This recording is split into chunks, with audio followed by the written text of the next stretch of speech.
Hi, I'm Sandra and I will be presenting two forecasting techniques used in manpower planning, which is the Delphi techniques for demand forecasting and the competency model for supply forecasting.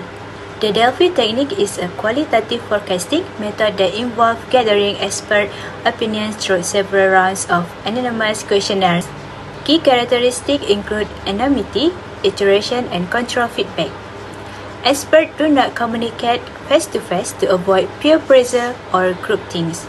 Instead, they revise their answer based on summaries of the group's response in each round. The process begins by selecting knowledgeable experts.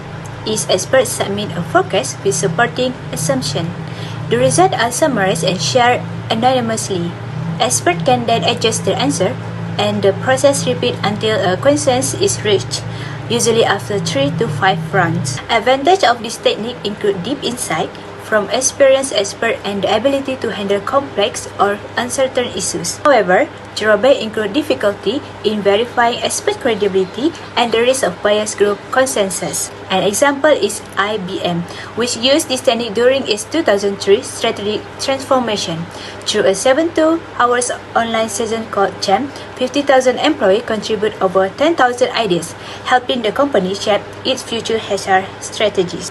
The competency model is used to forecast the supply of labor by identifying the knowledge, skill, and attitudes required for successful job performance. It is aligned with an organization's vision and strategy, but relies heavily on very intel data from HR audits. The process includes setting clear objectives, gaining top management support, developing a communication plan, choosing data collection method like interview or survey, and then building and applying the model.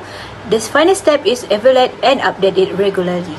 This model improves recruitment, support education and workforce training, and aligns employee development with organizational goals. However, it has limitations such as its inability to capture intangible traits like motivation and the risk of overlooking unique competency if used too rigidly. For example, Petronas used this model in its purchase system to assess technical staff competency. Similarly, Google applies competency model to identify key roles and attract top talent, enhancing motivation and performance. In conclusion, both methods are valuable tools. The Delphi technique is ideal of expert-based demand forecasting, while the competency model ensures organizations have the right talent supply for future success. That's all from me. Thank you.